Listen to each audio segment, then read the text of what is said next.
নমস্কার, journey with তমালের আরও একটা ব্লগে আপনাদের স্বাগত জানাই।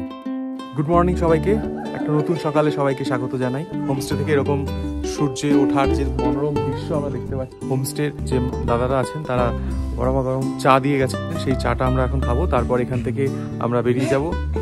এখান থেকে বেরিয়ে আমরা সোনাদাতে যাব এবং তারপর সেখান থেকে লেপচা যাব। তো তোমরা ভিডিওটা দেখতে থাকো। গিদ্দা পাহাড় যেন যেতে দিতে চাইছে না, তাই আবার ছুটে গেলাম বিদায় জানাবার উদ্দেশ্যে। কিছুক্ষণ এক দৃষ্টিতে দূরের পাহাড়ের দৃশ্য উপভোগ করছিলাম, আর কথা দিয়ে এলাম আবারও ফিরে আসব। অতিথিগৃহ হোমস্টে থেকে আমরা সবাই রেডি হয়ে এবার দ্বিতীয় দিনের ভ্রমণের উদ্দেশ্যে বেরিয়ে পড়লাম। কার্শিয়াংয়ের হিলকাট রোড দিয়ে আমরা এগিয়ে যাচ্ছি।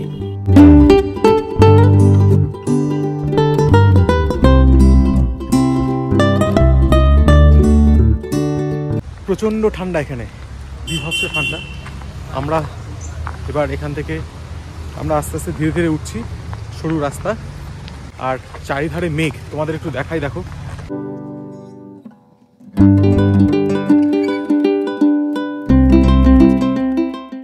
এবার আমরা চলে আসলাম জিরো ওয়েস্ট ভিলেজ রাজাহাট্টা। দার্জিলিংয়ের আগে সোনাদার কাছে এই জায়গাটি অবস্থিত। অনেকটা সিঁড়ি দিয়ে আমরা উঠলাম। রাজাহাট্টাতে আসলে আপনারা দেখতে পাবেন কোনো কিছুকে নষ্ট না করে প্রকৃতির জিনিসকে প্রকৃতির সাথে মিশিয়েই ওরা অর্গানিক জিনিস গড়ে তুলছে। কি অসাধারণ লাগছে, চারদিকে মেঘ। এখানে 12 ডিগ্রি তাপমাত্রা দেখাচ্ছে, কিন্তু ফিল 8 ডিগ্রি তাপমাত্রা। অসাধারণ লাগছে।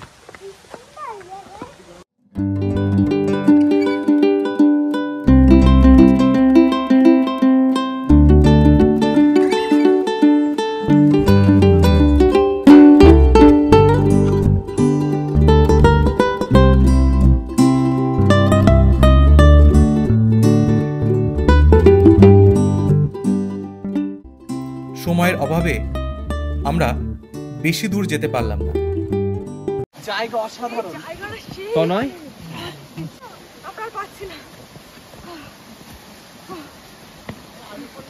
অনেকটা দূর হেঁটে এসেছি, তো এবার আবার নিচের দিকে আমরা নেমে যাব। আর প্রচণ্ড ঠান্ডা লাগছে, ভারী পোশাক যেহেতু নিয়ে আসিনি আমি, নিচে নেমে যাওয়াটাই আমার পক্ষে খুব ভালো। তো নিচের দিকে নামছি। আমরা চলে এসেছি সোনাদার। সুন্দর একটা মনস্ট্রি রয়েছে এখানে, সেই মনস্ট্রিতে। কার্শিয়াং থেকে দার্জিলিং যাওয়ার পথে রয়েছে সোনাদা মনস্ট্রি। এবার আমরা চলে এসেছি সোনাদা মনস্ট্রিতে। জায়গাটি খুবই সুন্দর এবং শান্ত। এখানে একটা সুন্দর স্ট্যাচু রয়েছে। স্ট্যাচুটি বৌদ্ধ ধর্মের একজন ভগবান।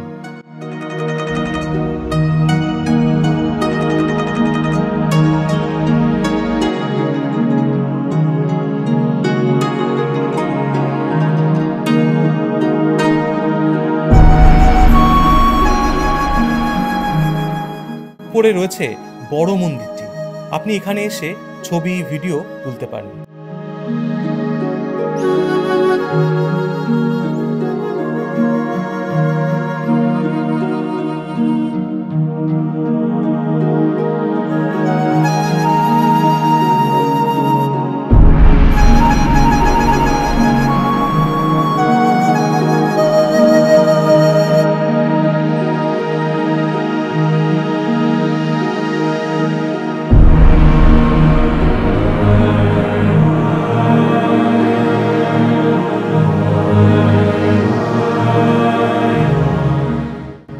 মন্দির বন্ধ থাকার জন্য আমরা ভেতরে প্রবেশ করতে পারলাম না।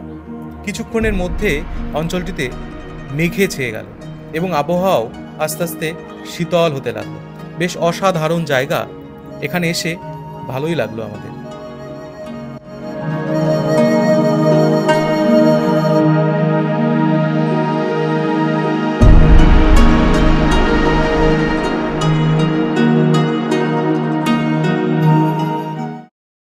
আজ আমাদের গন্তব্য দার্জিলিংয়ের বাতাসিয়া লুপ।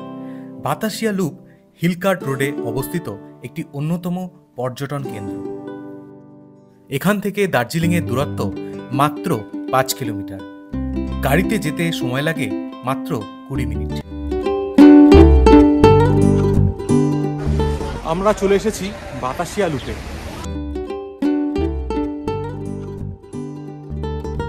প্রতিদিন সকাল 6টা থেকে বিকাল 5টা পর্যন্ত এই জায়গাটি খোলা থাকে।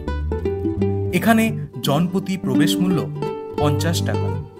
বাতাসিয়া মানে বাতাসের জায়গা, আর লুপ কথার অর্থ পার্ক। দার্জিলিংয়ের জগৎ বিখ্যাত টয় ট্রেন চলার সুবিধার জন্য 1919 সালে বাতাসিয়া লুপ তৈরি করা হয়েছিল। বাতাসিয়া লুপে প্রবেশ করার সাথে সাথেই টয় ট্রেনের দেখা মিলল।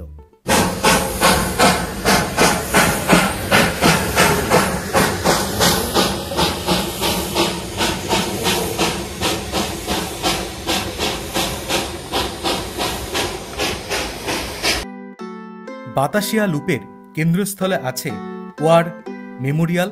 1955 সালে দার্জিলিংয়ের গোর্খা সৈন্যদের স্মরণে এটি তৈরি করা হয়েছিল, যারা ভারতের স্বাধীনতার যুদ্ধে জীবন উৎসর্গ করেছিলেন। বাতাসিয়া লুপে ইকো গার্ডেন আছে। এখানে বিরল প্রজাতির নানা রকম গাছ আপনি আসলে দেখতে পাবেন।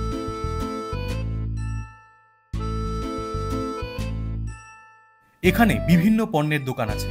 আপনাদের পছন্দ মতো নানা রকম জিনিস আপনারা কিনে নিতে পারেন, আর কেনার সময় মাথায় রাখবেন অবশ্যই কিন্তু দাম দর করে নিতে হবে। এখানে আপনি দূরবীন দিয়ে কাঞ্চনজঙ্ঘা পর্বতের মনোরম দৃশ্য দেখতে পারেন। আকাশ যদি পরিষ্কার থাকে তবেই আপনি দেখতে পাবেন। একদিকে পার্বত্য শহর এবং অন্যদিকে পর্বত হিমালয়ের তুষার ঢাকা শৃঙ্গসমূহ। দার্জিলিংয়ের প্রাকৃতিক পরিবেশ দেখার জন্য এর চেয়ে ভালো জায়গা আর নেই। আমরা বাতাসিয়া লুপে আসলাম দার্জিলিং জেলার। এখন যাব আমরা দার্জিলিং ম্যাল। আচ্ছা, সবই আমাদের মোহনদার কৃপা। মোহনদা এত সুন্দর ঘোরাচ্ছে। তো ভিডিওটা ভালো লাগলে অবশ্যই লাইক, কমেন্ট এবং সাবস্ক্রাইব করো। চলো দেখতে থাকো ভিডিওটা।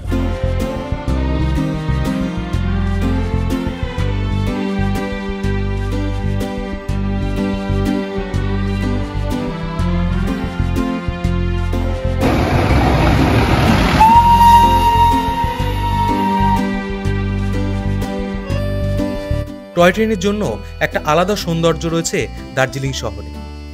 সমতল থেকে 7218 ফুট উচ্চতায় অবস্থিত এই হিমালয়ান রেল ব্যবস্থা 1879 সালে ইস্ট ইন্ডিয়া কোম্পানির উদ্যোগে এটি তৈরি করা হয়েছিল। আজও চলেছে এই ঐতিহ্যবাহী টয় ট্রেন। 1919 সালে ইউনেস্কো দার্জিলিং হিমালয়ান রেলকে বিশ্ব ঐতিহ্যের তালিকায় অন্তর্ভুক্ত করেছে। এবার আমরা এখান থেকে পায়ে হেঁটে দার্জিলিংয়ের ম্যালের দিকে এগিয়ে যাচ্ছি।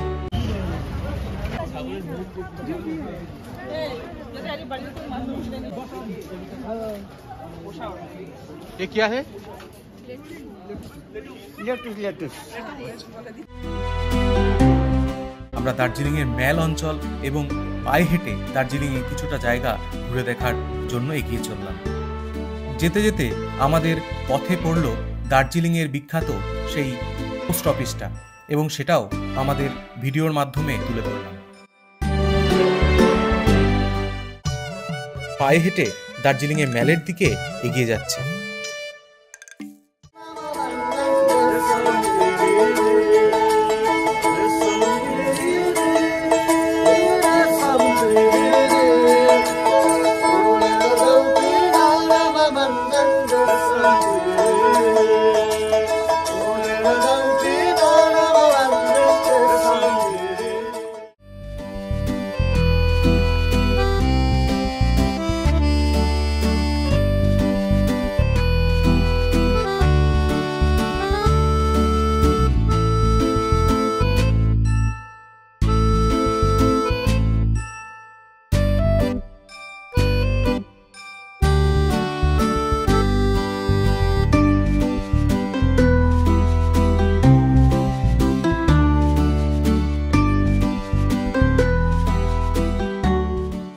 এরপর আমরা চলে আসলাম দার্জিলিং ম্যালে।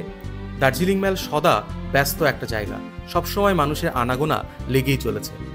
আপনারা চাইলে এই ম্যালে ঘোড়ায় করে এই ম্যালের জায়গাটি ঘুরে দেখতে পারেন। এখানে ঘোড়ার ব্যবস্থা আছে।